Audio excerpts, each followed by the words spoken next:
भाई हम देख रहे हैं डायूरेटिक्स के बारे में, ठीक है। तो डायूरेटिक्स क्या करवाते हैं? डायूरेटिक्स हमारा जो यूरिन आउटपुट है उनको बढ़ा देते हैं, ठीक है। तो मतलब क्या है, यूरिन आउटपुट ज़्यादा होगा।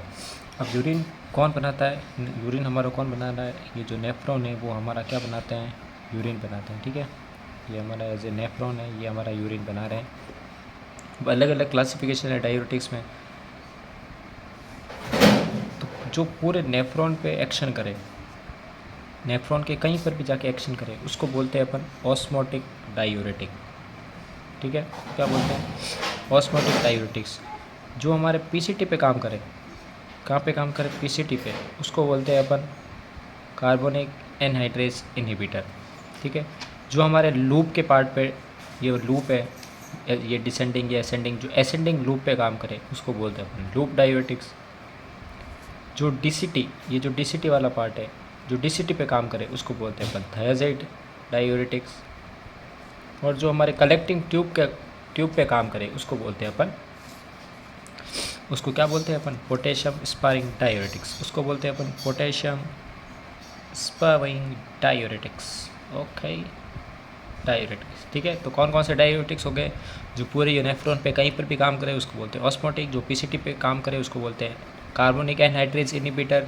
जो असेंडिंग लूप पे काम करे उसको बोलते हैं लूप डायूरेटिक्स। जो डीसीटी पे काम करे उसको बोलते हैं थायजाइड। जो कलेक्टिंग ट्यूब पे काम करे उसको बोलते हैं पोटेशियम स्पारिंग, ठीक है। अब देखते हैं अपन नोट्स से पढ़ते हैं, नोट्स में क्या लिखा है। डायूरेटिक्स, डायूरेटिक्स क्या करता है? यूरिन आउटपुट को बढ़ा देते हैं। सबसे पहला क्लासिफिकेशन है osmotic diuretics. These can act at any place in nephron. Nephron के किसी भी पार्ट पे एक्ट करते हैं। उसका एग्जांपल है मैनिटोल। ये कहाँ का यूज़ करते हैं अपन? एक्यूट कंजेस्टिव ग्लूकोमा में, सेरिब्रल एडिमा में। कॉन्ट्राइंडिकेटेड कहाँ है? सेरिब्रल हेमरेज में, एक्यूट रिनल फेलियर में, पल्मोनरी एडिमा में। फिर अपना second part carbonic anhydrase inhibitor. ये काम एक्ट ऑन पीसीटी, पीसीटी वाले काम पे, पीसीटी वाले पार्ट पे काम करता है। Inhibit carbonic anhydrase. जो कार्बोनिक एनहाइड्रेस इनहिबिटर है ये किसका लॉस करवाते हैं? सोडियम और बाइकार्बोनेट आयंस का लॉस करवाते हैं। बाइकार्बोनेट आयन क्या करते हैं? एल्कलाइन नेचर मेंटेन करते हैं। अगर बाइकार्बोनेट आयन ज़्यादा यूरिन में पास आउट हो रहे हैं तो अपने बॉडी में बाइकार्बोनेट आयंस की कमी हो जाएगी। तो बॉडी कैसे हो जाएगी? मेटाबॉलिक एसिडोसिस हो सकता है। तो इसके एग्जाम्पल कौन कौन से हैं?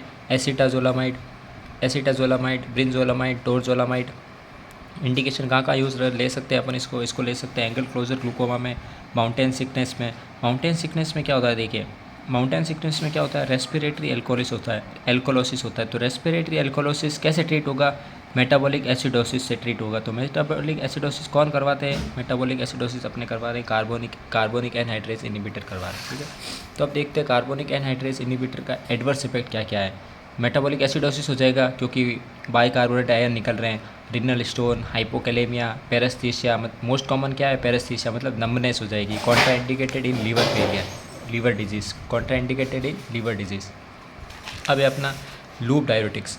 लूप डायूरेटिक्स कहाँ पे काम कर रहा है? Act on thick ascending loop of Henle. जो असेंडिंग लूप ऑफ हेनले था, असेंडिंग ये था, डिसेंडिंग ये है असेंडिंग। असेंडिंग लूप का जो यहाँ पे एक थिक पार्ट होता है, एक मोटा पार्ट होता है, उस पर काम करते हैं अपने लूप डायूरेटिक्स।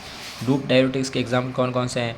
फ्यूरोसिमाइड, टोरसिमाइड, ब्यूमेटामाइड, ठीक है। ये हाई एफिकेसी डायूरेटिक्स है। इसको अपन कहाँ यूज़ होते हैं? कंजेस्टिव हार्ट फेलियर में जो एडिमा हो रहा है वहाँ पे यूज़ कर सकते हैं। हाइपरटेंसिव इमरजेंसीज में यूज़ कर सकते हैं। ब्रोमाइड और आयोडाइड की पॉइजनिंग हो गई, वहाँ पे यूज़ कर सकते हैं। हाइपर कैल्सीमिया हो गया, वहाँ पे यूज़ कर सकते हैं, ठीक है। जो हाइपर कैल्सीमिया में क्यों यूज़ करते हैं? जो लूप डायूरेटिक्स है ना, वो कैल्शियम का लेवल कम कर देते हैं। फिर अपना फोर्थ क्लासिफिकेशन थायजाइड्स। थायजाइड्स क्या कर रहे हैं? डीसीटी में काम कर रहे हैं। सोडियम और क्लोराइड को inhibit reabsorption of sodium chloride, ठीक है। सोडियम और क्लोराइड, NaCl। NaCl क्या होता है? नमक का फॉर्मूला है, साल्ट का फॉर्मूला है NaCl। तो NaCl का रीअब्जॉर्प्शन कौन बंद करवा रहा है? थायजाइड्स। और जो अपना लूप डायूरेटिक्स है वो किसका इनहिबिट करवाता है? सोडियम, NaCl नमक का और पोटेशियम का, ठीक है। कार्बोनिक एनहाइड्रेस किसका करवा रहा था? सोडियम और बाइकार्बोनेट का। ये किसका करवा रहा है? नमक प्लस पोटेशियम। ये किसका करवा रहा है? नमक। NaCl फॉर्मूला है साल्ट, ठीक है। अब अपन देखते हैं कि लूप के और थायजाइड्स के साइड इफ़ेक्ट क्या है। लूप और थायजाइड के साइड इफ़ेक्ट क्या है? सबसे पहले सोडियम कम करवाता है, पोटेशियम कम करवा रहा है, मैग्नीशियम कम, हाइड्रोजन आयन कम, ग्लूकोज बढ़ जाएगा, लिपिड बढ़ जाएगा, यूरिक एसिड बढ़ जाएगा। अब मैंने कहा था पहले कि loop losses calcium. Loop diuretics से क्या होता है? कैल्शियम कम होता है। तो हाइपर कैल्शियमिया में दे सकते हैं। थायराइड से क्या होता है, हाइपर कैल्शियमिया हो जाता है। रीनल स्टोन में क्या होता है, कैल्शियम का लेवल बढ़ता है तो अपन क्या देंगे, थायराइड देंगे। अब थायराइड हाइपर कैल्शियमिया करवा रहा है। अब जैसे मैं आपको मौके बताता हूँ, जैसे अगर किसी को रीनल स्टोन हो रखा हो, तो इसका मतलब क्या है कि स्टोन किसका बना होता है रीनल में, कैल्शियम ऑक्जेलेट का बना हुआ होता है। मेनली कैल्शियम का बना हुआ है। मेनली किसका बना हुआ है, कैल्शियम का बना हुआ है। अगर अपन उसको लूप डायोटिक्स दे रहे हैं, क्या दे रहे हैं, लूप डायोटिक्स, तो लूप डायोटिक्स क्या कर रहे हैं, कैल्शियम का लेवल कम कर रहे हैं। अब कैल्शियम का लेवल कम होगा तो कहाँ से कम होगा, ब्लड से कम होगा कैल्शियम का लेवल, और ब्लड से कम होकर कहाँ चला जाएगा, किडनी में चला जाएगा।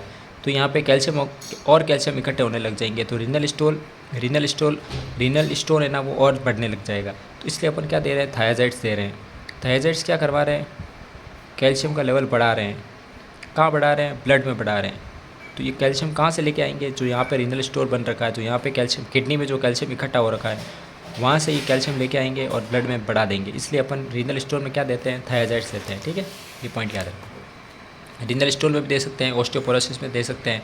फिर जो अपना थायराइड थे उसके यूजेस क्या क्या है, कहाँ कहाँ पे अपन थायराइड्स यूज़ कर सकते हैं, हाइपरटेंशन में कर सकते हैं, एडिमा में कर सकते हैं, ब्रोमाइड और आयोडाइड की पॉइजनिंग में कर सकते हैं, डायबिटिक इंसिपिडस में कर सकते हैं। डायबिटिक इंसिपिडस में क्या होता है कि जो अपना एडीएच हार्मोन होता है उसका एक्शन कम हो जाता है। उसका एक्शन कम होने से क्या होता है कि बॉडी में वाटर रिटेन नहीं रह पाता है, बार बार यूरिन आता है और वाटर बाहर निकलता रहता है। तो एडीएच की कमी की वजह से क्या हो रहा है, सिर्फ वाटर ही निकल रहा है, आयंस नहीं निकल रहे हैं। सिर्फ क्या निकल रहा है, वाटर निकल रहा है। आयंस बढ़ जाएंगे तो अपना क्या होगा, थ्रस्ट सेंटर स्टिमुलेट होगा और पॉलीडिप्सिया पॉलीयूरिया होगा। ठीक है, तो ये बार बार थ्रस्ट सेंटर स्टिमुलेट क्यों हो रहा है, क्योंकि पानी कम है लेकिन आयंस ज़्यादा है।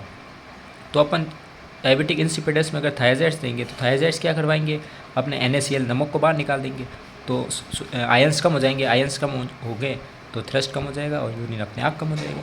फिर आते हैं अपन 5वें क्लासिफिकेशन में, पोटेशियम स्पायरिंग डाययूरेटिक्स। ये कहाँ पे काम करता है, ये अपने काम करता है कलेक्टिंग ट्यूब्यूल्स पे काम करते हैं। ये act on collecting tubules, aldosterone receptor antagonist है ये। ठीक है, इसके एग्जाम्पल कौन कौन से हैं, स्पिरिनोलेक्टोन और है अपना एप्लीटोनोन। तो यहाँ पे मैं बता रहा हूँ आपको कि जो एल्डोस्टेरोन रिसेप्टर एंटागोनिस्ट है, ठीक है, इसका क्या फंक्शन है। सबसे पहले देखते हैं एल्डोस्टेरोन रिसेप्टर का क्या फंक्शन है, कि ये क्या करता है, सोडियम को अंदर लेता है, सोडियम को इनसाइड, और जो अपना पोटेशियम और हाइड्रोजन आयन है उसको बाहर फेंक देता है। ये किसका काम है, एल्डोस्टेरोन रिसेप्टर का काम है। लेकिन पोटेशियम स्पायरिंग का क्या काम है, एल्डोस्टेरोन रिसेप्टर एंटागोनिस्ट है। ठीक है, तो ये क्या करवाएगा, सोडियम को बाहर फेंक देगा आउटसाइड, और पोटेशियम और हाइड्रोजन को क्या कर देगा, अंदर ले लेगा इनसाइड। ठीक है, तो अगर अपन जितने भी डाययूरेटिक्स दे रहे हैं उसमें क्या हो रहा था, मेनली पोटेशियम कम हो रहा था, और अगर पोटेशियम बॉडी में कम हो गया तो ये किस पे, हाइपोकैलेमिया में कन्वर्ट हो जाएगा, हाइपोकैलेमिया में हो जाएगा।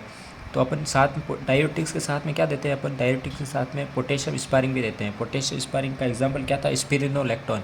इससे क्या होगा, पोटेशियम बॉडी में बैलेंस रहेगा।